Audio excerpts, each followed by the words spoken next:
Llegamos al final de esta tarde intensa, llena de lecturas, llena de las emociones y de las, de las profundidades y de las levedades que la lectura ofrece.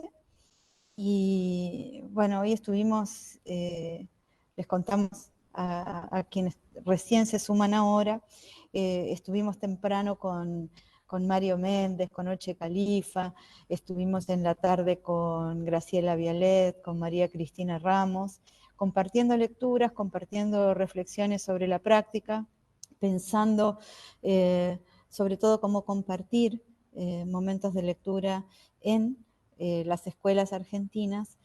Y bueno, ahora tenemos dos lujos. El primero, que esta sesión de cierre la va a, de alguna manera, nos va a saludar y nos va a acompañar en la apertura de la sesión de cierre, la secretaria de Educación de la Nación, Silvina Wirtz. Y bueno, y después vamos a tener una charla con el filósofo de la educación, Carlos Escliar. Ya estamos todos conectados, así que no quiero hacer perder tiempo de nadie, así que le voy a dar la palabra a Silvina con el total agradecimiento de que nos acompañes esta tarde en la que nos hemos encontrado los más de 900 y pico mediadores que estamos enredados de alguna manera a través del Plan Nacional de Lecturas. Bueno, Natalia, muchísimas gracias. La verdad que es un placer y un honor estar con ustedes en este segundo encuentro nacional de mediadores, y quiero saludar en mi nombre y por supuesto en nombre del ministro Jaime Persic, que me pidió que les haga llegar un enorme saludo a todas y a todos. Y por supuesto, no solo hacerles llegar un saludo, sino agradecer y felicitar a los y a las docentes responsables de bibliotecas y a los mediadores de espacios educativos por el trabajo que hacen diariamente para impulsar la lectura en niños, en jóvenes y en adultos. Y realmente creo que hacen un trabajo maravilloso, y creo que es a través de ese trabajo que estamos construyendo una sociedad mejor y más democrática. Por supuesto, Natalia, también queremos agradecer a quienes han participado de estos encuentros, como Oche Califa, Mario Méndez, Graciela Vialet, Cristina Ramos, y un enorme y queridísimo agradecimiento a un grande de la pedagogía argentina como es Carlos Escliar, a quien van a tener el placer de escuchar ahora en la conferencia de cierre. Así que realmente un gustazo, aprovechenlo y disfruten, porque realmente es un pensador al que vale la pena escuchar. Para nosotros realmente es un orgullo desde el Ministerio de Educación y un desafío trabajar para fomentar la formación de lectores desde el nivel inicial y en todos los niveles, y acompañar la mejora de los procesos de aprendizaje de todos las y los estudiantes, por supuesto, fomentando la lectura.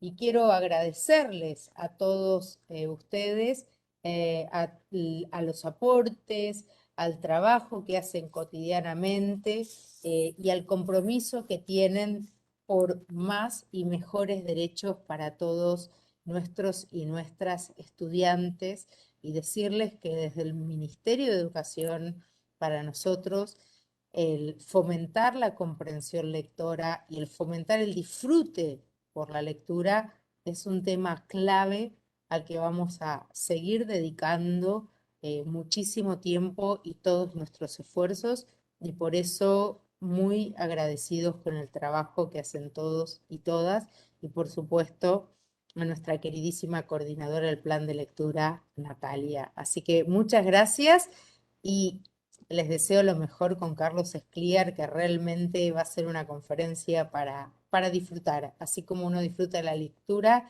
disfruta también de estas conferencias, aunque a veces sean por Zoom. Gracias.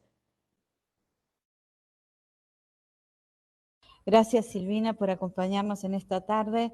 Fue un día de muchos agradecimientos. Sabes que agradecimos a toda la gente que durante estos 2 años estuvo al pie del cañón trabajando muchísimo en toda esta circunstancia.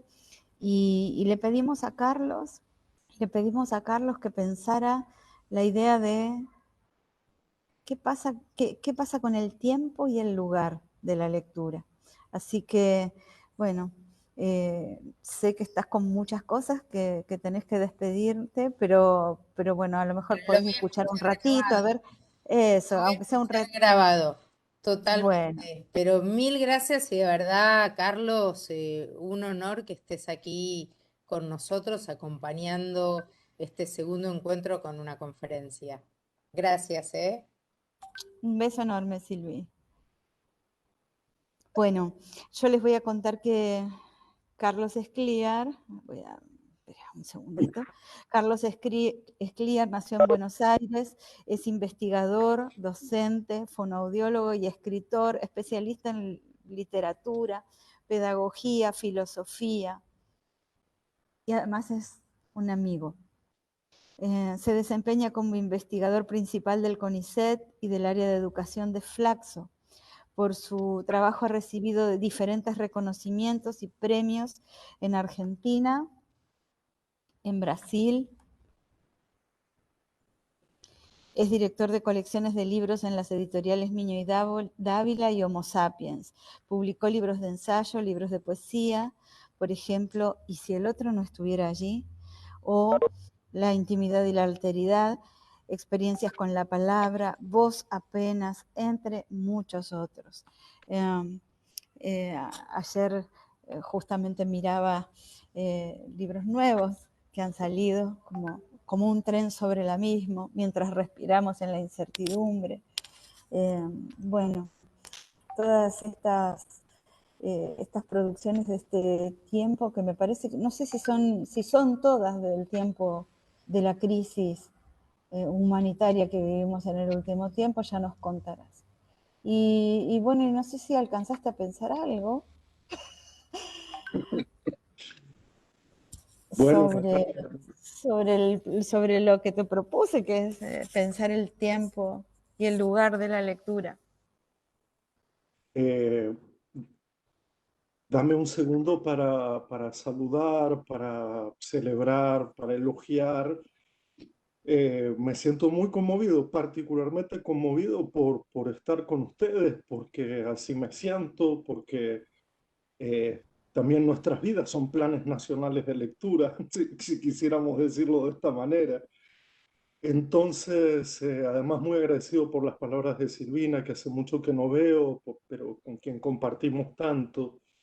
Y Natalia, vos celebrar tu lugar en el ministerio, celebrar el trabajo que están haciendo en estos 2 años, eh, los 2 años más, probablemente de los más difíciles que nos haya tocado en la vida, ah, al menos para nuestras generaciones después de la dictadura. Yo creo que son momentos tan extraños, de tanta incertidumbre, de tanta dificultad, con tantas ausencias, que de verdad no tengo más que palabras de amor por lo que hacen, porque sé que no solo tiene que ver con lo que hacen desde el ministerio, sino que lo veo también desde el otro lugar que me toca, que es acompañando proyectos en escuelas, y sé cuando algo de alguna manera llega, cuando algo está, cuando algo se hace presente.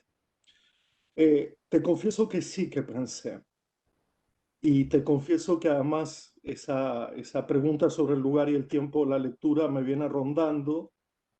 Eh, yo no sé si es conveniente, pero preparé como una lectura bonita a propósito de esa pregunta por el tiempo, que también es una pregunta del lugar, porque en ciertas circunstancias yo creo que vale la pena leernos, ¿no? Leernos, pero bien, leernos con gusto, saboreando las palabras, no con una lectura autocentrada, sino con una lectura para los demás, que además sé, Natalia, que forma parte de una política leer para otros, leer para otras.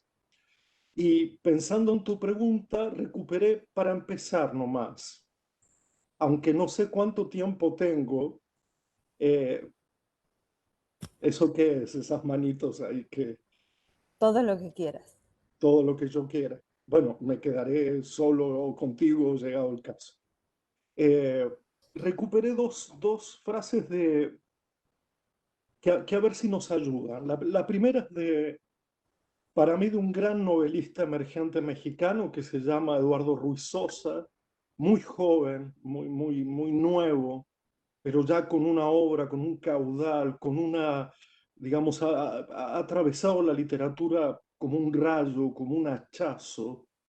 Y en uno de sus libros, él dice, en los libros está todo lo que hemos vivido y todo lo que hemos vivido en secreto, todo lo que mentimos, todo lo que en silencio se llora sin que nadie nos vea, todo lo que pensamos y guardamos bajo llave, todo pues lo que no dejamos que los demás vean para que lo puedan ver. Y un escritor español, Ricardo Menéndez Salmón, dice en una novela que se puede vivir sin leer. Es cierto, pero también se puede vivir sin amar. El argumento hace aguas como una balsa capitaneada por ratas. Solo quien ha estado enamorado sabe que el amor regala y quita. Solo quien ha leído sabe si la vida merece la pena de ser vivida sin la conciencia de aquellos hombres y mujeres que nos han escrito 1000 veces antes de que naciéramos. Tomo estas dos frases, tomo tu pregunta y la voy a transformar por un minuto.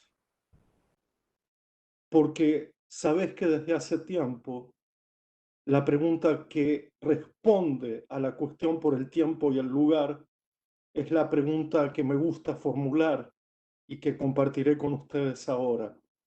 La pregunta que hago es, ¿dónde estamos cuando leemos? Es una pregunta que trae para mí una larga historia de otras preguntas. En principio tiene que ver con un ejercicio que va a escaparle a otras preguntas más. Por ejemplo, las preguntas íntimas, ¿dónde estoy cuando leo?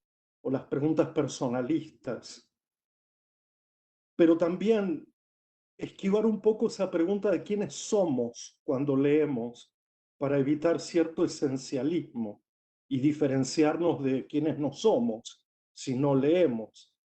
O también diferenciarla de en qué consiste el acto de leer o qué hace al lector un lector, que son preguntas muchas veces tenidas de no solo de disputas conceptuales, sino yo diría de ese esencialismo que clasifica, divide a la gente y sobre todo pone en juicio falsos moralismos sobre la lectura. Yo quiero hacerle un doble tributo a esta pregunta de dónde estamos cuando leemos, porque no es una pregunta mía, ninguna pregunta es personal, ninguna pregunta es inventada o creada por uno, salvo en la infancia. Y ese doble tributo tiene que ver con ayudarme a responder a tu pregunta. Y el primero es a la queridísima Hannah Arendt. No puedo evitar decir que fue ella la que de algún modo me sopló al oído con su pregunta, ¿dónde estamos cuando pensamos? Que no es ni qué contenido tiene el pensamiento, ni para qué sirve pensar, sino en una bella pregunta que es, ¿dónde estamos cuando leemos o qué nos hace leer? Y el segundo homenaje es a otro filósofo alemán, Peter Sloterdijk, que allá por 1993 se preguntaba, ¿dónde estamos cuando escuchamos música? A mí me gusta esta pregunta porque la podríamos extender, ¿verdad, Natalia? Y podríamos decir, ¿Dónde estamos cuando pensamos lo social, en un sentido territorial, en un sentido de la realidad? ¿Dónde estamos cuando pensamos lo cultural? ¿Dónde estamos cuando pensamos lo literario? ¿Dónde estamos cuando pensamos la libertad? ¿Dónde estamos cuando pensamos la responsabilidad por las palabras que decimos? Esta idea de dónde estamos cuando pensamos, dicha por Hannah Arendt hace mucho tiempo, y yo les voy a proponer el juego que cada vez que diga pensamos, podamos escuchar leemos, porque es una respuesta a una pregunta que viene de los griegos y que pone de manifiesto que para pensar hay que ser una suerte de espectador dentro del mundo de las apariencias, pero no un espectador puesto lejos del mundo, como si nada le importara, sino en este mundo, dentro de este mundo. Como decía aquel personaje de la educación siberiana, cuando recordaba a su abuelo, ese abuelo Cusia que le leía, le leía, le leía, y entonces su nieto, el personaje, dice aquello de: el abuelo no me educaba dándome lecciones, sino hablándome, leyéndome, contándome historias, escuchándome. De él aprendí muchas cosas que me permitieron sobrevivir. Su modo de entender el mundo era tan humilde. No hablaba de la vida como alguien que la observara desde lo alto, sino como alguien que tiene los pies bien asentados en la tierra y procura seguir en ella el mayor tiempo posible.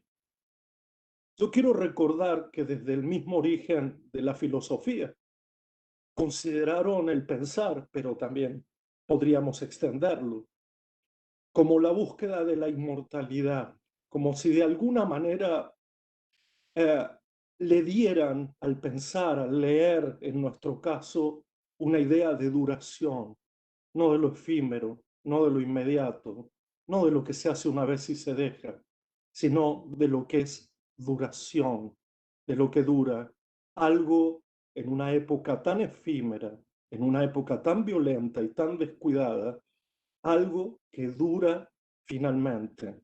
Y eso es una de las más bellas definiciones de lectura, porque podríamos decir que la lectura es una duración durante la lectura. La lectura es duración, no es volatilidad, no es lo efímero, no es la prisa, no es la urgencia, salvo que se quiere un texto al punto, a buscar algo para uno y solo para uno, a ser egoísta con la lectura. Y en esa duración de ese espectador se necesita, porque sin espectadores, sin lectores, el mundo sería imperfecto. Y sería imperfecto porque no duraría nada y porque por otro lado esa percepción tan sensible, tan visible, permanecería desconocida si no cuidáramos eso que pensamos, eso que leemos, si no guardáramos esas historias que alguien ha pensado, que alguien ha leído, que alguien ha escrito. Por eso en esta figura quiero poner al lector como un pensador y como un espectador, que ve las apariencias del mundo, pero no se contenta con ver las apariencias del mundo, sino de llevar el mundo a un lenguaje narrativo, sobre todo para sostener y dejar en vida todo lo que parece que se ha ido, todo lo que parece que desapareció, todo lo que parece ausente, olvidado, ignorado. Esta hermosa figura del lector como pensador, como espectador y como contador aparece hace muchísimos años y para muchos consideran esa idea como el fundamento de un mundo narrativo en el que se lee, se conversa, el único medio por el cual muchos pueblos, muchas comunidades pueden batallar contra el silencio y contra la oscuridad y contra la violencia y contra la represión, porque es allí donde lo humano puede y pudo todavía encontrar un sitio, un refugio, una morada, una casa de las cosas que permanecen.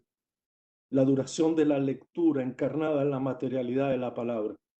De tal modo que para que la lectura aparezca, es decir, para que el pensamiento aparezca y para que permanezca, no solo es necesario, como decían los antiguos, contemplar ese lugar sin palabras, sino también el intento de traducir la lectura, que es ese tiempo con palabras. Y aquí ustedes ven cómo se conjuga de un modo bonito, de un modo intenso, esa idea a veces fraccionada, separada, de la lectura individual y la lectura colectiva, que a nosotros no nos hace ningún sentido. Hay una lectura sin palabras, hay una lectura con palabras, y esto es un vaivén permanente de una suerte de política de la lectura. Se deja a la gente leyendo en paz, en silencio, pero también se invita a la gente a conversar sobre lo leído con palabras. Por eso aquí hay un punto crucial en la duración de la lectura, porque es la duración del mundo. La duración de un mundo en una época autodestructiva. La duración de un mundo en un umbral del mundo. Sobre todo donde el pensamiento, la lectura, está completamente sometida a la rapidez de la información y las palabras se usan generalmente como armas de guerra.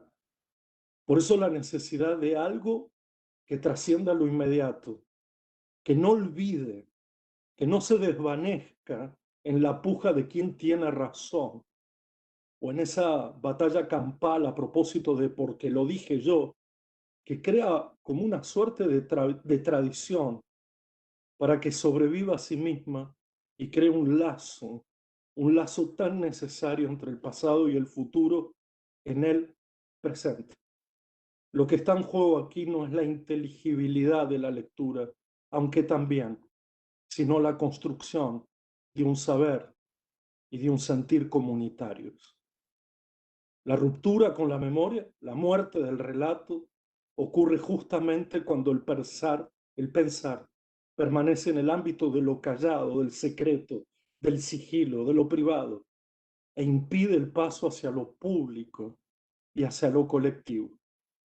Fíjense que cuando Hannah Arendt toma esta pregunta, usa maravillosamente a la parábola de Kafka para ilustrar dónde pensamos. Y en la parábola de Kafka se muestra a un él en medio del pasado y del futuro que lo empujan hacia adelante y hacia atrás, mientras él pretende escabullirse del frente de batalla con el fin de ponerse por encima de los combatientes, como si fuera un juez. La lucha entre la fuerza del pasado que empuja hacia adelante y el futuro que empuja hacia atrás comienza cuando el juego en el mundo de las apariencias se ha puesto en marcha y se requiere alguien que cuente lo que pasa para que esto le llegue a todo el mundo, no solo a los herederos, sino a todos. Y tiene como tarea entender qué pasó. Y ahora sí, querida Natalia, voy a intentar responder tímidamente a la pregunta. ¿Dónde estamos cuando leemos? Esa pregunta no tiene respuesta en alguna idea de espacio o de lugar. O para decirlo mucho mejor, cualquier espacio, cualquier lugar. Pero desde esta idea que quiero transmitir, ese ningún lugar significa cualquier lugar de verdad. Porque como ustedes saben, los espacios se recorren, los espacios se transitan, pero los lugares se habitan. Por lo tanto, hay que habitar cualquier lugar con la lectura. Ese ningún lugar que es todo lugar y cualquier lugar. Yo creo que la respuesta del lugar viene dada por el tiempo. Y esto quiere decir que leer es la duración de una brecha entre el pasado y el futuro. Leer es una brecha, una de las pocas brechas que tenemos donde detenernos, donde tomar aire, donde respirar entre el pasado y el futuro. Lo digo con una voluntad muy particular, porque vivimos una época donde el pasado, dicen los modernos o los que están viviendo modernamente, ya no tiene nada para contar, y porque el futuro es el que va a traer todas las respuestas a preguntas que ni siquiera tenemos tiempo para formular, como si el futuro, en vez de empujar hacia atrás, nos asfixiara de respuestas a interrogantes que todavía no construimos colectivamente. Decir que estamos en la brecha entre el pasado y el futuro quiere decir que estamos en el presente, enteramente presente. Ese presente que Kafka concebía como el hogar de los humanos en el mundo. Y estar en el presente, pese a la estrechez de la imagen, ¿no? ¿Qué quiere decir estar en el presente? No significa quedar atrapado en la contingencia de la vida cotidiana únicamente, sino, como dice Hannah Arendt, un ya no que nos empuja hacia adelante y un todavía no que presiona hacia atrás. Un ya no porque no sabemos todavía y un todavía no porque no lo hemos resuelto. El dónde de la lectura es una retirada o un refugio, un apartarse o un suspenderse, lo mismo que la escuela, que se hace en el tiempo y además en el lugar, pero no como espacio. No es quitarse del mundo, por el contrario, es volver una y otra vez al mundo con toda la fuerza de lo leído y de la narración. Bueno, Natalia, para empezar, solo para empezar. Bueno, la verdad que sí que pensaste.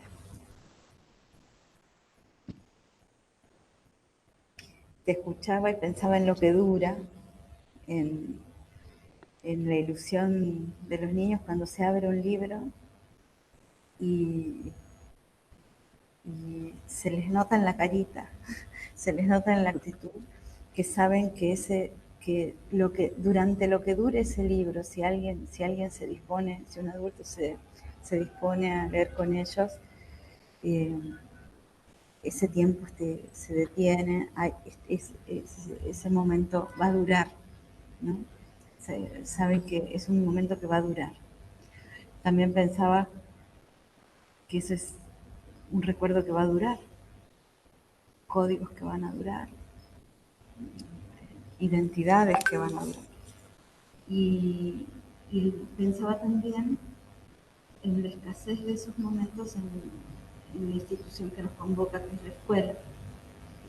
Entonces, quería rascar un poquito más, si esto fuera posible, o al revés, traerte un poquito más a una cosa más pedestre, que tiene que ver con el tiempo y el lugar de la lectura en las aulas y en las escuelas.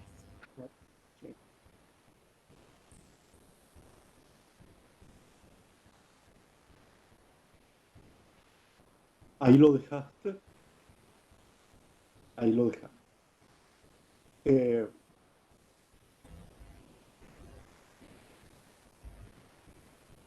Voy a usar una respuesta todo lo larga de lo que sea capaz, porque voy a empezar al revés. En una novela de Richard Ford, Canadá, de una manera muy tangencial, no central a la historia, hay un momento en la vida de alguien que es profesor y que vive revuelto, indignado, rabioso, porque todo el tiempo tiene que explicar y todo el tiempo tiene que justificar por qué vamos a leer. Todo el tiempo tiene que argumentar las bondades, las razones, y antes de leer y postergando la lectura, tiene que de alguna manera establecer una racionalidad lectora una suerte de convencimiento moral, porque hay otras formas de convencimiento, pero es una forma moral. Él quiere invitar, no quiere convencer moralmente sobre la importancia desmesurada de la lectura en la vida futura de sus estudiantes. De alguna manera tiene un objetivo muy humilde, que es leer porque sí.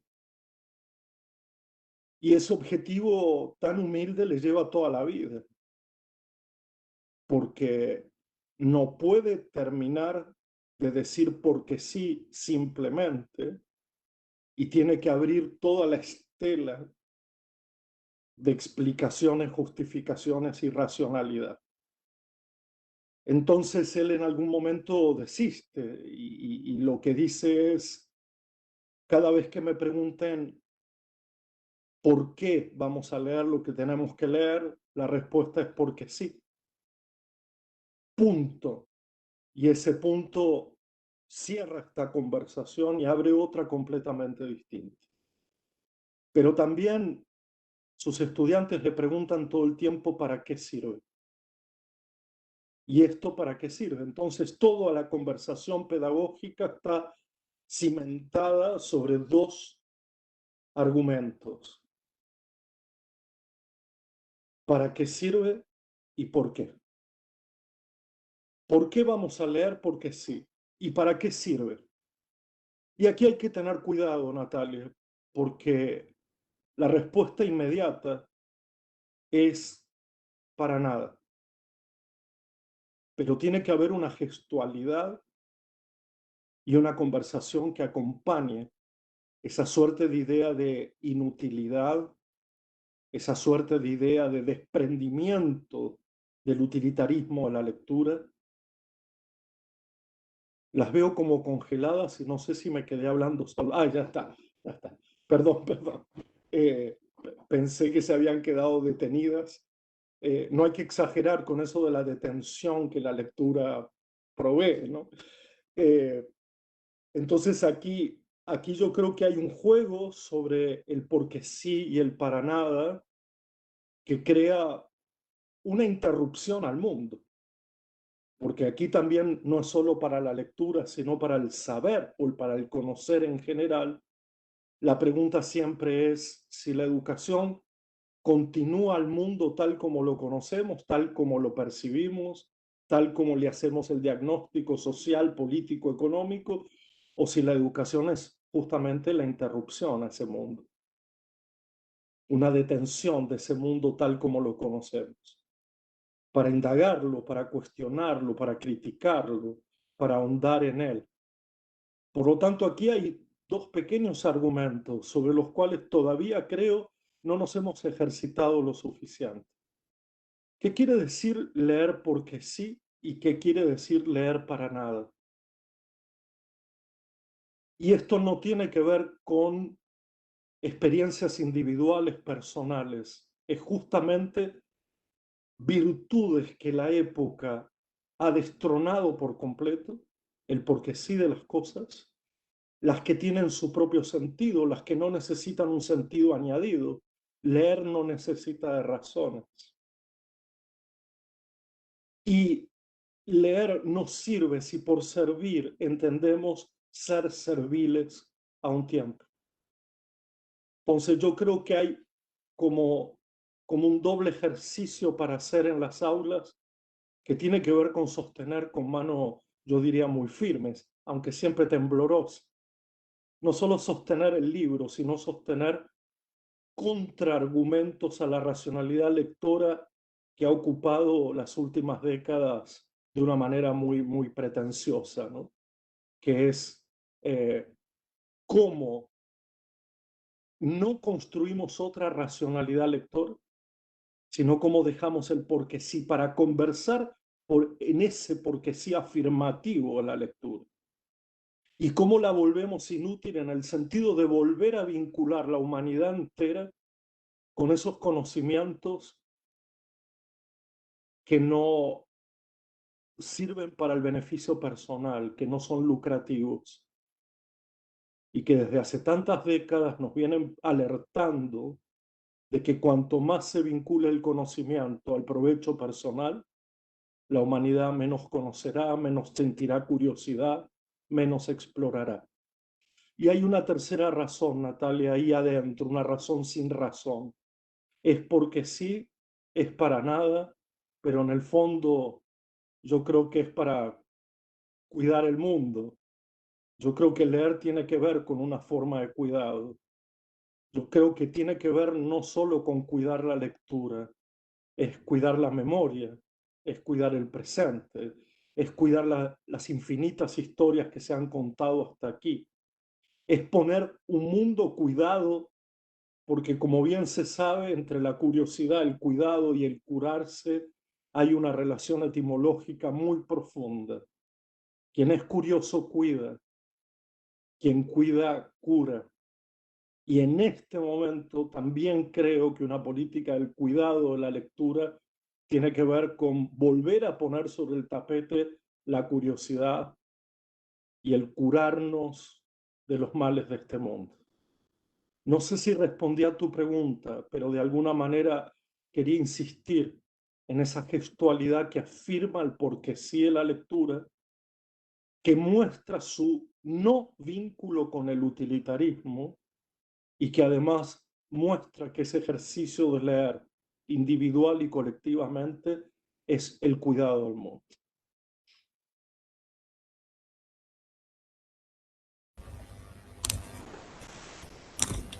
Me quedé pensando en la idea del cuidado y del vínculo. Me parece que también tiene que ver con, en el momento que estamos atravesando, proponer la lectura como forma de vínculo, eh, me parece sumamente necesario. Pero en serio está complicado, porque sí hay una ansiedad enorme, institucional, pero además en general, social. Tenemos que recuperar contenidos, tenemos que, no sé, recuperar el tiempo que se supone que perdimos. Si perdimos algo durante este tiempo, ha sido, no sé, algo mucho más profundo. O sea, hemos perdido sobre todo personas amadas, eh, y, y a todo eso le tenemos que dar sentido, y hay como hay una ansiedad para retomar unos tiempos institucionales de la escuela que a veces como que no dejan espacio para eso que esto necesita tiempo. Esto necesita tiempo, y un tiempo que no esté, a lo mejor, qué sé yo, vinculado en el que no estemos, por ejemplo, pendientes de los celulares, pendientes de las pantallas. Y hemos estado tanto pendientes de las pantallas, nos acostumbramos a estar pendientes de cada sonidito que aparezca y que nos genere ese estrés. Así que, eh, no sé, me pareció que invitarte era una manera de ayudar al Plan Nacional de Lecturas a abogar para que en las instituciones de todo el sistema, eh, los adultos responsables nos ocupemos de abrir estos tiempos, que parecen eh, tener un porque sí poco racional, pero que, bueno, que has desmenuzado muy bien. Eh, bueno, gracias por Pero esta quiero reflexión. agregar algo, Natalia, si me permitís, porque aquí es donde se juega un poco a qué nos queremos parecer como instituciones formativas, eh, para recuperar un poco la esencialidad o la especificidad de las escuelas en relación a otros lugares u otros espacios que proveen información u otros espacios que dicen que enseñan. Ese porque sí y ese para nada quizá le den una esencialidad y una especificidad que otros lugares no tienen. Pero quiero decir algo más. Si lo que queremos es que se lea,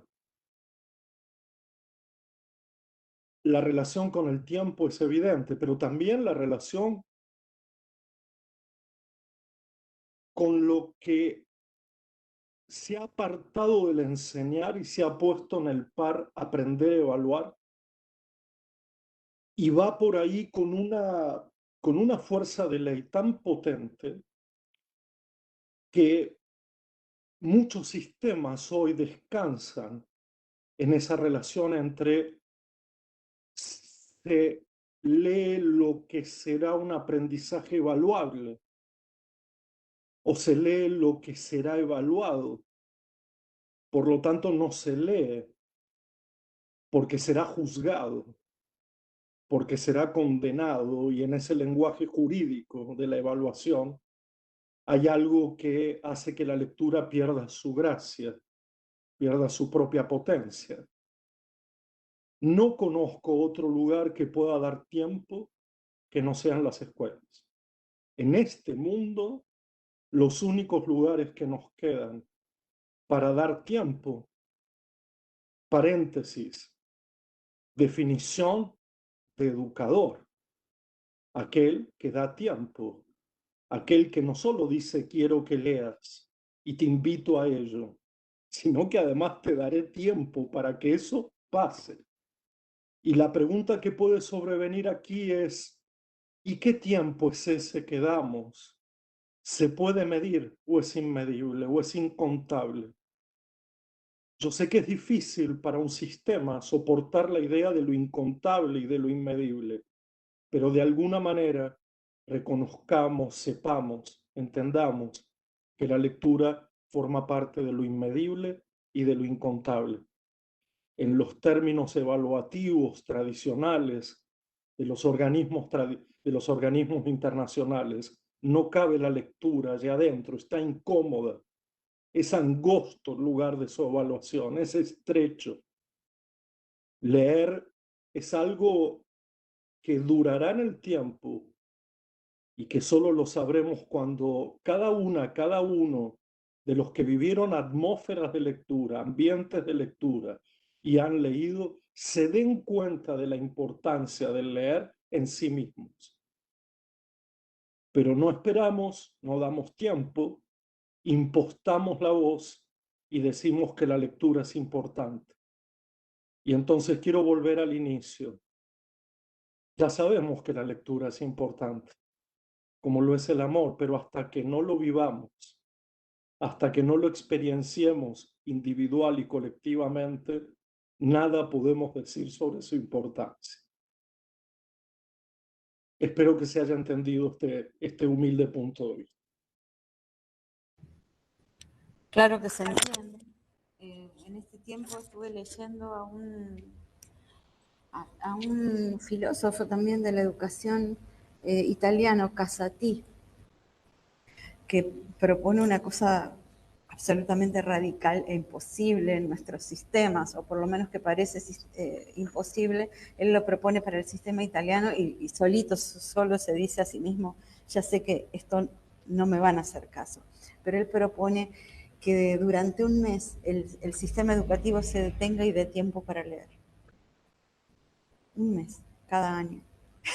Se detenga y todo el tiempo se dedique a leer. Sin pensar en soluciones extremas como esa. Sí, me parecía importante que nos planteáramos, aunque sea, por lo menos, pensar juntos sobre todo esto. Están llegando muchos comentarios que hablan sobre el honor de escucharte, el lector como pensador, espectador, contador, la duración de la lectura encarnada en la duración de la narrativa, sin lugar a dudas en paz y en silencio, dicen. Dice, leer tiene que ver con una forma de cuidado, gracias Carlos Escrivá, vamos por una política del cuidado. Hermosa esta idea de leer y dar de leer como forma de atesorar historias que cuiden un mundo en plural. Bueno, un tiempo no apurado, decía María Elena Walsh. Bueno, y entonces vos decís que el lugar el lugar es como que medio queda lo mismo. El lugar se abre con el tiempo. En el momento en que se abre el libro, ahí hacemos el lugar para la lectura, ¿verdad? Sí, sí. Sí, sin duda que las escuelas son lugares y tiempos, sin duda que son lugares y tiempos. Y esa es toda nuestra discusión sobre la forma de la escuela que tiene que permitir por su lugar y por sus tiempos que estas cosas ocurran. Pero cuando me imaginé la pregunta del lugar, dije, ¿será que tener tiempo no es un lugar?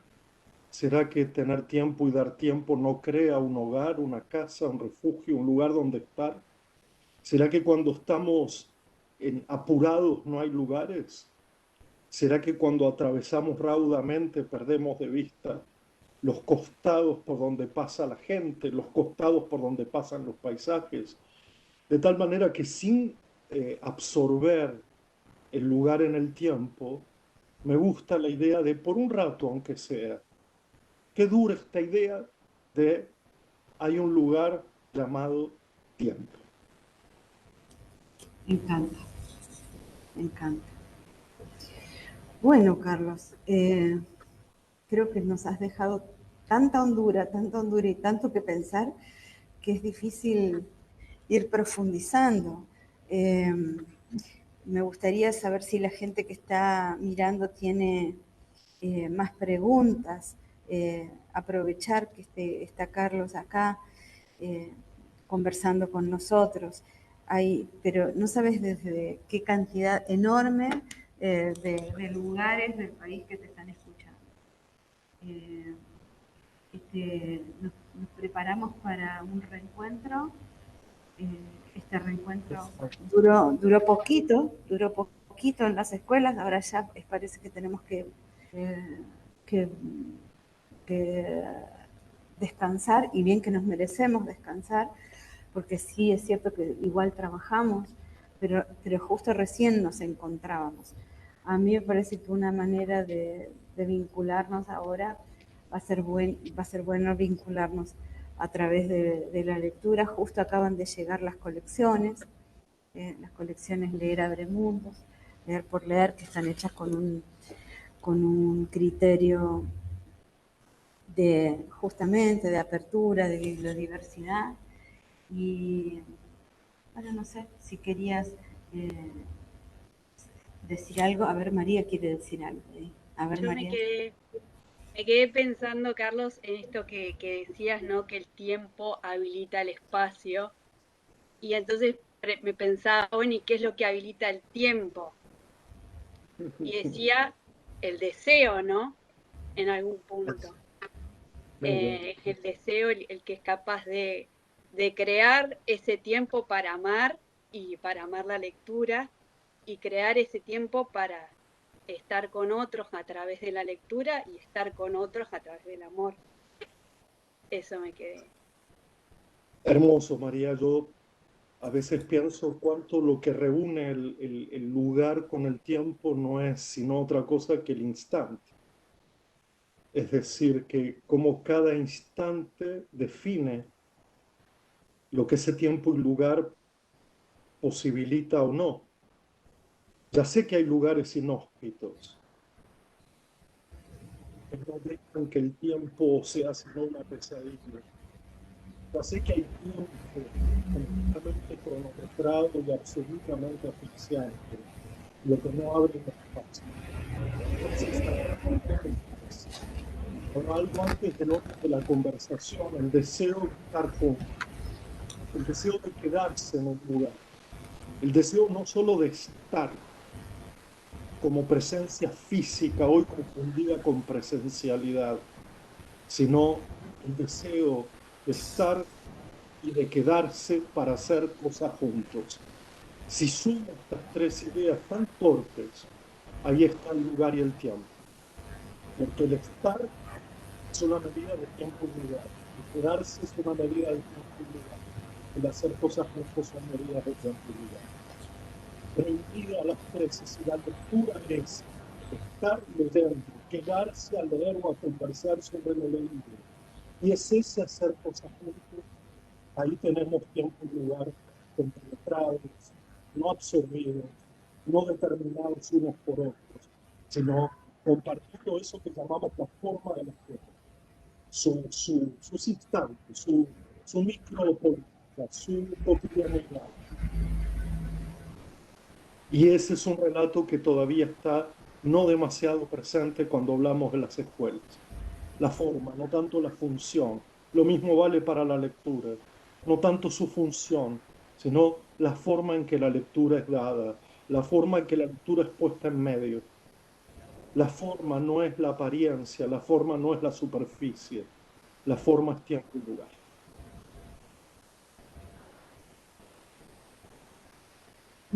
Me quedé pensando en la idea de volver también, ¿no? Los lectores releemos y si creamos un lugar, cuando leemos juntos es un lugar también a donde volver. A revisitar. A revisitar. A revisitar. A revisitar, a rehabitar o habitar de otra manera. Habrá que ir a la lectura y después habrá que releer todo el tiempo que fuera posible, pero ir, no ir. Porque si volvemos a ciertas formas de entender la lectura, no volveremos a ninguna parte. Allí no había un lugar y un tiempo para leer. Entonces hay que ir a un tiempo y un lugar para leer, como lo están haciendo ustedes. Todo lo que se hace en este plan nacional tiene que ver con ese ir hacia la lectura. Y una vez allí, releer. Bueno, ha sido un gustazo, como siempre. Creo que como que siempre es como una conversación que vamos continuando, ¿no? Hace muchos años, ¿no? Y siempre como se va profundizando. Es interesante esto. A veces en un café y a veces en público como ahora, como anoche en tu radio. Y bueno, seguramente te vamos a seguir convocando para que nos ayudes a pensar este compartir la lectura, leer juntos, esta construcción del país entero como comunidad de lecturas, que es como una cosa un poco ambiciosa, pero que de alguna manera sirve para caminar como toda utopía, ¿no? Así que te mando un beso enorme, te dejo el respeto y la admiración de todos quienes te estuvieron escuchando. No sabes las cosas hermosas que te dejaron debajo. Te invito a leerlos. Y bueno, y cerramos este encuentro, esta jornada en la que estuvimos juntos pensando sobre todo lo que tiene que ver con nuestra tarea, de esta manera hermosa. El último gracias de la tarde se lo voy a dedicar a la gente que nos ayudó a estar juntos de esta manera, que son las personas que estuvieron sosteniendo técnicamente estos modos de encontrarnos, Juan Manuel, Adrián, Maru, bueno, la gente de prensa que nos ayuda a que todo esto pueda suceder. Estamos desde el Plan Nacional de Lectura proponiendo formas lo más significativas posibles de lectura. Espero que esto lo haya dejado claro. Y bueno, seguro vamos a empezar el año viendo si podemos seguir conversando estas cosas. Te mando un beso enorme y un abrazo agradecido. Todas mis felicitaciones por lo que hacen y aquí tienen un cofrade para cuando así lo quieran.